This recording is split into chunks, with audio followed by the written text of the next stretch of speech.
समस्याएं हमारे जीवन में बिना किसी वजह से नहीं आती। समस्या हमारे जीवन में बिना किसी वजह के नहीं आती। उनका आना इशारा है कि हमें अपने जीवन में कुछ बदलना है। क्या करना है? उनका आना मतलब समस्या का आना हमारे जीवन में इशारा है कि हम अपने जीवन में कुछ बदलना है। नमस्कार दोस्तों, हिंदी साहित्य लाभ चैनल में आप सभी का हार्दिक अभिनंदन, स्वागत है। यूजीसी नेट सिलेबस में लगी हुई यूनिट 10 की रचना राहुल सांस्कृतियायन की मेरी तिब्बत यात्रा। मेरी तिब्बत यात्रा राहुल सांस्कृतियायन की बहुत ही इम्पोर्टेंट रचना है। इसका प्रकाशन 1937 ईस्वी में होता है और ये 5 परिशिष्ट में या 5 खंड में बटा हुआ है। एक परिशिष्ट दिया गया है। एग्जाम को ध्यान में रखते हुए हम लोग मूल तथ्य बिंदुओं पर प्रकाश डालेंगे और उसको नोट डाउन करते हुए आगे बढ़ेंगे, क्योंकि हमारी एग्जाम काफ़ी नज़दीक है। राहुल सांस्कृतियायन का जन्म 1893 ईस्वी में होता है। कब होता है? 1893 ईस्वी में होता है। एग्जाम की दृष्टि से मोस्ट इम्पॉर्टेंट है। अब हम समय को ध्यान में रखते हुए डायरेक्ट अब हम आते हैं उनकी रचनाओं पर, जो कि एग्जाम में काफ़ी ज़्यादा पूछी जा रही है। मौलिक उपन्यास में देखा जाए तो इनका आता है 20वीं सदी, जो कि यूटोपिया पर आधारित है 1923 में। जीने के लिए 1940 में, एग्जाम में कई बार पूछी गई है। सिंह सेनापति ऐतिहासिक 1944 में। जय योधेय ऐतिहासिक 1944 ईस्वी में। भागो नहीं दुनिया को बदलो राजनीति के आधार पर 1940 ईस्वी में। मधुर स्वप्न ऐतिहासिक 1949 ईस्वी में। राजस्थानी रनिवास 1953 ईस्वी में। दिवोदास इंपॉर्टेंट है, क्वेश्चन पूछी गई है। अगर हम अनुदित में देखा जाए तो शैतान की आंख अंग्रेजी से हिंदी में अनुवाद किया गया है 1923 ईस्वी में, इम्पॉर्टेंट है। और सोने की ढाल काफ़ी इम्पोर्टेंट है। निराले हीरे की खोज, ये भी काफ़ी इम्पोर्टेंट है एग्जाम की दृष्टि से। और अगर इनका देखा जाए कहानी संग्रह काफ़ी इम्पोर्टेंट है, जो कि प्रीवियस क्वेश्चन में पूछी भी गई है। 7वीं के बच्चे 1935। कब? 1935। 7वीं के बच्चे कितने हैं? 35 तो है। वोल्गो से गंगा 1944 ईस्वी में, काफ़ी इंपॉर्टेंट। बहुरी मधुपुरी सामाजिक 1953 ईस्वी में। कनेरा की कथा सामाजिक है, जो कि 1955 में प्रकाशित हुए, काफ़ी इंपॉर्टेंट है। भोजपुरी नाटक अभी तक पूछी नहीं गई है, लेकिन देख लेते हैं। 3 नाटक और 5 नाटक दोनों 1944 में प्रकाशित होती है। आत्मकथा काफ़ी इंपॉर्टेंट साबित होती है। मेरी जीवन यात्रा 2 भाग में 1940 ईस्वी में। बचपन की स्मृतियाँ 1953 ईस्वी में। मेरी जीवन यात्रा 3 भाग 1967 ईस्वी में, काफ़ी इम्पोर्टेंट है। जीवनी भी उन्होंने लिखी है, जो काफ़ी इम्पोर्टेंट है। उस चीज़ को ही देखेंगे। जो प्रीवियस में पूछी गई है उसमें पूछा गया है अतीत से वर्तमान 1953 में। माओ ते तुंग, ये काफ़ी इम्पोर्टेंट है 1954 में। अकबर 1954 में। लेनिन 1954 में। स्टालिन 1954 में। कार्ल मार्क्स 1954 में। घुमक्कड़ स्वामी 1956 ईस्वी में, काफ़ी इंपॉर्टेंट है। सिंह घुमक्कड़ जयवर्धन 1960 ईस्वी में। ये एग्जाम में प्रीवियस क्वेश्चन में पूछी गई है। अब इनका अगर संस्मरण देखा जाए तो बचपन की स्मृतियाँ 1953 ईस्वी में। कब होता है? 1953 ईस्वी में। मेरे असहयोग के साथी 1956 ईस्वी में। जिनका मैं कृतज्ञ 1956 में, ये भी क्वेश्चन पूछी गई है। यात्रा साहित्य में देखा जाए तो मेरी लद्दाख यात्रा 1925 से 53 के बीच में करते हैं। लंका यात्रा 27 में। मेरी यूरोप यात्रा 1932 में। मेरी तिब्बत यात्रा 1937 में। यात्रा के पन्ने 1934 ईस्वी में। जापान 1953 में। ईरान 1936 में, जो कि काफ़ी इंपॉर्टेंट है। यहाँ से ज़्यादा इंपॉर्टेंट है किन्नर देश में, क्वेश्चन पूछी गई है 1947 ईस्वी में। कब होता है दोस्तों? 1947 ईस्वी में, है ना। किन्नर देश में काफ़ी इंपॉर्टेंट है। साथ ही साथ यहाँ पर चीन में कम्यून 1959 में, और चीन में क्या देखा 1959 ईस्वी में, काफ़ी बार क्वेश्चन पूछी गई है। साहित्य और इतिहास की रचना अगर इनका देखा जाए तो सिंहल भाषा इम्पोर्टेंट है। इस्लाम धर्म की रूपरेखा, वो भी इम्पोर्टेंट है। तिब्बत में बौद्ध धर्म 1935। उसके बाद बौद्ध संस्कृति 1949 एग्जाम में पूछी गई है, जो काफ़ी इम्पोर्टेंट है एग्जाम की दृष्टि से। दोस्तों, हम लोग समय को बचाते हुए और मूल बिंदुओं पर प्रकाश डालते हुए आगे बढ़ रहे हैं, क्योंकि हम सभी को कम समय में पढ़ना है। और ये हम भली भांति जानते हैं, समझते हैं कि एग्ज़ाम के नज़दीक में क्या पढ़ना है से ज़्यादा इम्पोर्टेंट रहता है क्या छोड़ना है ना। ये ध्यान में रखना बहुत ज़रूरी हो जाता है, क्योंकि एग्ज़ाम सामने रहता है और अगर हम जो इम्पोर्टेंट ना हो उसको भी अगर हम अध्ययन करते हुए रहते हैं तो थोड़ा सा ज़्यादा समय लग जाता है। अध्ययन करना बुरी बात नहीं है, लेकिन जो मोस्ट इम्पोर्टेंट रहता है उसको अगर हम ज़्यादा फोकस डालेंगे तो एग्ज़ाम में काफ़ी सहूलियत होगी। इसलिए अब हम डायरेक्ट आते हैं उनकी रचना मेरी तिब्बत यात्रा, उस पर प्रकाश डालते हैं, जो कि एग्जाम की दृष्टि से काफ़ी इम्पोर्टेंट है। डायरी शैली में रचित तथा चित्रों से अलंकृत राहुल संस्कृत्यायन का मेरी तिब्बत यात्रा का प्रकाशन या पुस्तक का प्रकाशन 1937 ईस्वी में दारागंज प्रयाग में हुआ था। यह मेरी तिब्बत यात्रा के लिए कुछ पृष्ठ 3 से 36 तक निष्काम पृष्ठ से मुद्रित हो गई थी, मतलब बिना काम का। इसके बारे में समय राहुल जी पुस्तक की भूमिका में कहते हैं, मैंने अपने इस यात्रा को तिब्बत से लौटते हुए प्रेस में दे दिया था, किंतु कुछ कारण से पृष्ठ 36 पृष्ठ तक छपकर काम रुका रहा और अब मेरी बार तिब्बत लौटने के बाद यह पुस्तिका पाठकों के हाथ में जा रही है। 128वें पृष्ठ के बाद 2-3 पृष्ठ लुप्त हो गए, इसलिए वहाँ सिलसिला कुछ टूटा सा मालूम होगा।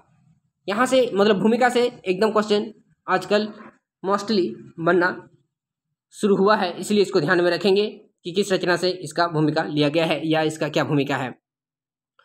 आगे राहुल जी ने मेरी तिब्बत यात्रा पुस्तक में 5 खंड या उपशीर्षक तथा एक परिशिष्ट में बांटा है। पहला क्या है, लहसा से उत्तर की ओर। पहला क्या है, लहसा से उत्तर की ओर। ये इंपॉर्टेंट है दोस्तों, क्योंकि यहाँ से क्रम में लगाने के लिए आता है। दूसरा है चीड़ की ओर। तीसरा का आता है साक्य की ओर। चौथा का आता है जैनम की ओर और पांचवा का आता है नेपाल की ओर, जो कि भाई इंपॉर्टेंट है। मेरी तिब्बत यात्रा के कुछ अध्ययन या अध्याय, संभवतः 2-3 अध्याय सरस्वती पत्रिका में भी प्रकाशित हो चुकी थी। राहुल जी ने मेरी तिब्बत यात्रा का प्रथम उपशीर्षक लहसा से उत्तर की ओर में दिनांक 30/7/1934 अंकित किए हैं तथा फैन बो शो इसे डायरी शैली में आनंद जी को लिख रहे हैं। इंपॉर्टेंट है ना, फैन बो शो डायरी जो लिख रहे हैं पहला में। राहुल जी ने 4 बार तिब्बत की यात्राएं की। कितनी बार? 4 बार। 29, 30, 34, 36 और 38 में अंतिम बार जाते हैं। मतलब 29 और 30 के एक बार में, फिर 34 में, फिर 36 में और एक बार 38 में अंतिम यात्रा करते हैं। राहुल जी ने लहसा में दो महीना 11 दिन बिताए। कहाँ? लहसा में। कितना? 2 महीना 11 दिन। इस बीच उन्होंने विनय पिटक के अनुवाद तथा विज्ञापित के भाग को संस्कृत करने के लिए अतिरिक्त अभिसयमालंकार टीका के वंदन्याय की टीका की खोज करने उसमें कर दिया था। राहुल जी ने तिब्बत भाषा की दूसरी और तीसरी पुस्तक को छपने के लिए कलकत्ते भेजा था। कहाँ भेजा था? कलकत्ते में दूसरी और तीसरी भाग को भेजा था, किंतु पुस्तक के ही थैला में किसी ने शराब रख दी थी, जिसके कारण पुस्तक के बहुत सारे भाग क्या हो गए थे? अपठ्य हो गए थे, मतलब वो सड़ गए थे, मतलब गल गया था। राहुल जी के फेबो की यात्रा करने के लिए उद्देश्यों को बताते हुए कहते हैं कि यहाँ 10वें से 13वीं सदी तक अच्छे अच्छे विद्वान हुए और क्या करते हैं, फुम्बे तंत्रमंत्र से हमेशा बगावत करते रहते थे, मतलब दोनों के बीच में बकझक होती रहती थी। फेबो की यात्रा राहुल जी ने जैसे नास्तिक के लिए भी चा छेन पो अर्थात पवित्र ठहरा है। काफ़ी इंपॉर्टेंट है, क्वेश्चन पूछा जा सकता है।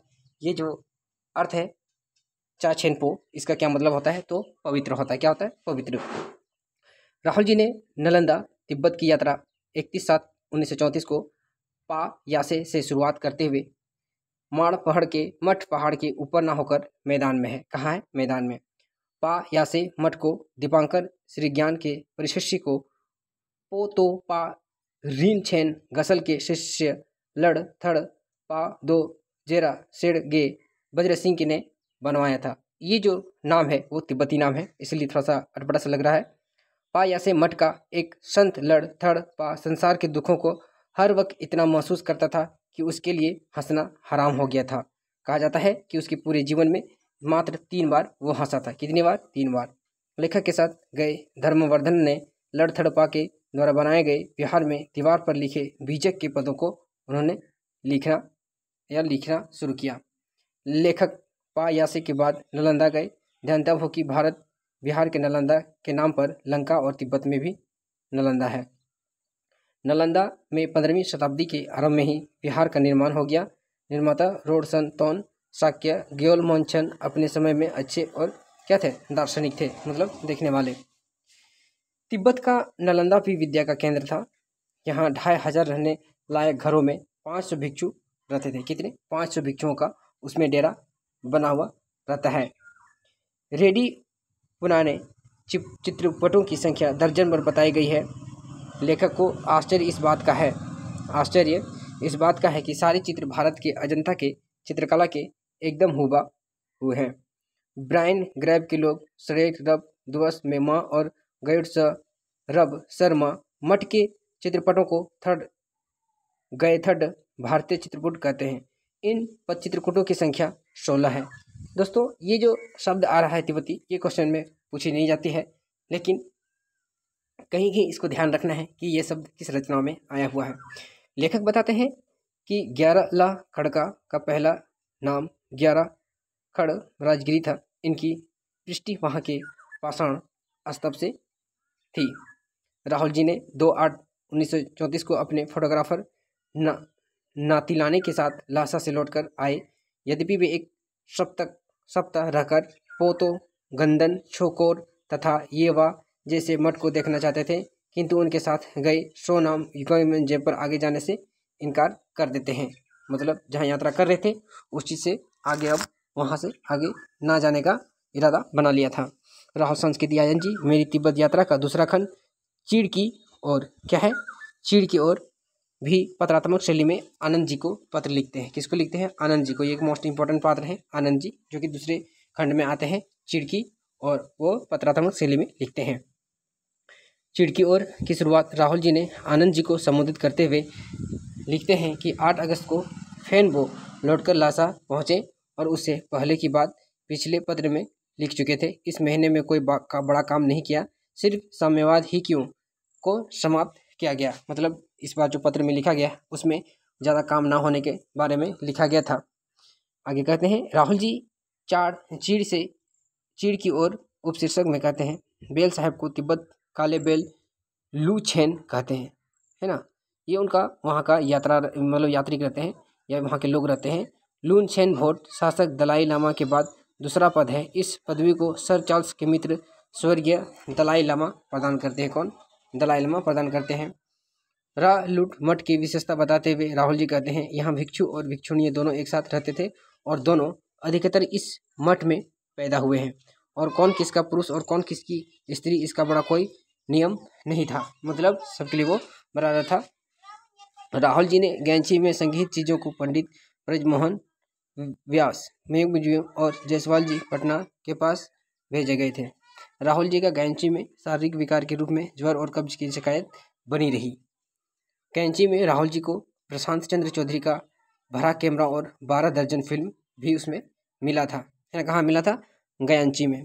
राहुल संस्कृतियान ने मेरी तिब्बत यात्रा के अंतर्गत तृतीय खंड की पत्रात्मक शैली में लिखी। मतलब मेरी तिब्बत यात्रा तृतीय खंड में वो भी क्या है, पत्रात्मक शैली में भी रचना की। राहुल जी कहते हैं कि तिब्बत में सभी भाइयों की एक पत्नी होने से घर और संपत्ति का बंटवारा नहीं होता। मोस्ट इंपॉर्टेंट है ये एग्जाम की दृष्टि से। कभी कभी इस नियम का अपवाद भी देखा जाता है। शाक्य के एक महंतराज छगछैन बड़ दुस जीर्णपों के 2 पुरुषों पद्मदूस दल बड़ छुग और दगछैन कुन गा रीम छैन के अलग अलग क्या है शादियाँ की गई थी। राहुल संस्कृतियान ने मेरी तिब्बत यात्रा के चतुर्थ खंड जैनम की ओर की शुरुआत इस पंक्ति से करते हैं और कहते हैं 26 अक्टूबर को 17वें दिन शाक्य को 8 बजे सवेरे छोड़ा। यदि भोट में भी किसी स्थान को अफसोस के साथ छोड़ना पड़ा तो वह शाक्य ही है। यह उसके सबसे अधिक सहृदय जन मिले। मतलब वहाँ पर ज़्यादा मिले जुले व्यक्ति मिले जो उनसे ज़्यादा हृदय लगा हो गया था। लेखक जैनम शाम 4 बजे पहुँचे, जहाँ पाटन नेपाल के साहू जोगमान ने अपनी खाली दुकान का ऊपरी कोठा रहने को दिया था। मतलब वो ठहरने के लिए उनके लिए जगह बनाई गई थी। कहते हैं राहुल जी ने पंचम खंड मोहन के रूप में राहुल जी अपने पंचम खंड में कहते हैं कि पंडित जयचंद विद्या अलंकार ये मुख्य पात्र हैं। क्वेश्चन बिल्कुल पूछी जा सकती है कि ये किस रचना के पात्र हैं। तो पंडित जयचंद विद्या अलंकार ने एक जगह राजगुरु को सजीव विश्वकोश कहा। क्या कहा है? गुरु को क्या कहा? विश्व कोश, सजीव विश्वकोश कहा। ठीक है। नेपाल के राजगुरु का परिचय देते हुए राहुल जी कहते हैं कि 50 वर्ष तक वे संतानहीन रहे। पहली पत्नी के मरने पर दूसरी पत्नी की 3 संतानें, 2 पुत्र 1 पुत्री हुई। राजगुरु का परिवार शुद्ध संस्कृत पढ़ने और बोलने वाला था। लेखक कहते हैं कि नेपाल में पिछले बार भूकंप आने से उनकी काफ़ी क्षति हुई थी। भूकंप में सबसे अधिक क्षति भात गांव को हुई थी और उसके बाद पाटन को। लेखक 26 नवंबर को नेपाल के जनरल केसर शमशेर के पास गए थे। कागज उन्हें जानकारी मिली थी कि उनके पास 500 करीब हस्तलिखित ग्रंथ हैं। कितने? 500 हस्तलिखित ग्रंथ हैं। मेरी तिब्बत यात्रा में लेखक के द्वारा प्रयोग किए गए तिब्बती शब्दों तथा उनके हिंदी रूप इन ची मिन ची जरूर ही मतलब इसका अर्थ है नम गयल मंचन मतलब पुण्य ध्वज है ना, खम के मतलब पूर्वी तिब्बत, गेन चुन छो फेल संघर्ष धर्मदन, लाजी है ना धर्म पर्व सपड़ हरियाली, फैन यूल हित का देश, लड़थड़ बैलों की मैदान। ये काफ़ी इंपॉर्टेंट है, क्वेश्चन पूछा जा सकता है ना। दर्शक मतलब बीजक, चूलाखड़ तो विहार मतलब घूमने वाला, दूमोन नंग छोमोंग मतलब काली भूतनी, चूफन चाफू माफू चाय प्रदान करो मतलब है ना मक्खन प्रदान करो, खनपो डीन फेखड़ा पुस्तकालय, फनयूल पिता के देश, खाछे ये मुसलमान। तो यहाँ पर ये तिब्बती भाषा रूप में दिया गया, साथ ही उसका अर्थ भी अगर याद रहता है तो एग्जाम की दृष्टि से ठीक या मतलब बेहतर साबित हो सकता है। आगे कहते हैं वस्तुतः राहुल जी ने अपनी इस यात्रा वृत्तांत में ल्हासा, वारसा, जेनम, नेपाल आदि की यात्राओं का सुंदर उसमें वर्णन किया गया है। इस पुस्तक में तत्कालीन तिब्बत समाज की विवाह प्रथा, व्यभिचार, शयन कक्ष तक की जानकारी देते हैं। सभी भाइयों का एक पत्नी होना और व्यभिचार का चलन वहाँ सर्वत्र दिखाई देता है। राहुल सांस्कृतियायन जी अपने 4 बार की तिब्बत यात्रा में कई महत्वपूर्ण चीज़ें की खोज कर लाए थे।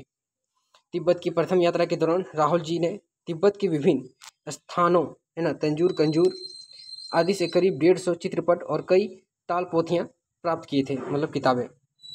राहुल जी ने इन सब सन 1934 में दूसरी तिब्बत यात्रा के मुख्य उद्देश्य तिब्बत में संस्कृत ताल से भी पत्रों की खोज करना था, जिसे वे सफल रहे 1934 ईस्वी में। कहते हैं तीसरी बार 1936 में राहुल जी ने तिब्बत यात्रा के लिए बहुत सारी ताल पेतियों का प्राप्त किया था मतलब तीसरी यात्रा में। चौथी यात्रा में 1937 में तिब्बत यात्रा गए और इस बार भी बहुत सी जानकारी लेकर भारत आए। अंतिम यात्रा के दौरान में अन्य देश भी गए मतलब अंतिम बार जब 1937 में यात्रा की थी उस समय भी उसमें यात्रा की गई थी। अब इस रचनाओं में से प्रमुख कथन है, कहता है कि शायद उनकी उतनी झूठी कथाएं या जगह नहीं मिली होगी, मतलब शायद उतनी झूठी कथाएं और जगह नहीं मिलेगी जितना धर्म के दरबार में। कहने का मतलब है धर्म एक ऐसा चीज़ है जो कि आसानी से झूठ बोला जा सकता है और उसको कोई भी उसको झूठ कहा ही नहीं जाएगा क्योंकि वो धर्म है और धर्म में ही सबसे ज़्यादा झूठ बोली जाती है या देखी जाती है, खासकर वर्तमान स्थिति में या आधुनिक युग में।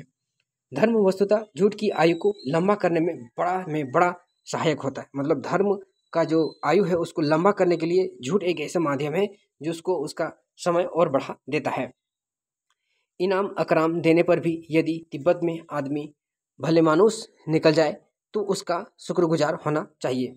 दाल में नमक स्वाद का बढ़ाने वाला होता है। दाल में क्या होता है? नमक स्वाद बढ़ाने वाला होता है, किंतु उसका खास परिणाम है मतलब जितना जरूरत है उतना ही डाला जाएगा। अगर उससे ज़्यादा भी डालें तो दाल खराब हो जाएगा। यदि दाल के भाग में भी नमक ही ग्रहण कर लिया तो फिर वह दाल क्या खाने योग्य रहेगी? मतलब ज़रूरत से ज़्यादा अगर उसमें डाल दिए तो क्या वो दाल खाने योग्य रहेगी? बिल्कुल नहीं रहेगी। तो एक प्रकार से यहाँ यह कह रहा है कि धर्म वहीं तक सही है जहाँ तक झूठ ना हो। अगर धर्म झूठ पर ही चला जाए तो फिर वो धर्म ना रहकर क्या हो जाएगा? पाखंड हो जाता है। आगे कहते हैं सच्चे और सादे विद्वानों को देखकर हृदय में अत्यधिक श्रद्धा हो जाना मेरे स्वाभाविक में है। कहने का मतलब है किसी विद्वान को देख लेते हैं कि जो सच्चे श्रद्धा मतलब क्या कहते हैं श्रद्धालु को देख लेते हैं या गुरुओं को देख लेते हैं तो उनके ऊपर क्या हो जाता है? एक स्वभाव या फिर एक विश्वास जाग उठता है। किसके ऊपर? लेखक के प्रति। आजकल संसार के बड़े बड़े अर्थशास्त्री जन वृद्धि रोकने की चिंता में है, किंतु तिब्बत लोगों ने कई सौ वर्ष पूर्व में यह सवाल है ना बहुमती विवाह के रूप में इस चीज़ को रख दिया था और बहुपति विवाह के रूप में हल करने को रख दिया था। तो ये था दोस्तों आज का मोस्ट इम्पॉर्टेंट तथ्य जो एग्जाम की दृष्टि से कम समय में बेहतर नोट्स आपके बीच में हम प्रोवाइड कर रहे हैं और कोशिश कर रहे हैं कि बेहतर से बेहतर समझाने का। और अगर आपको कहीं भी लगता है कि उसमें और बेहतर हो सकता है तो आप अपना कमेंट ज़रूर पेश करें। साथ ही साथ हम आपके बीच में इतनी मेहनत करते हैं तो आप ज़रूर इस चीज़ का कमेंट करके राय दें, जिससे हम बेहतर से बेहतर नोट्स लाकर आपके बीच प्रदान कर सकें। मिलेंगे दोस्तों एक नई वीडियो के साथ जल्द ही, तब तक के लिए धन्यवाद। और हाँ, साथ ही आप अगर इस चैनल पर नए हैं तो लाइक, कमेंट एंड सब्सक्राइब ना भूलें। Thank you.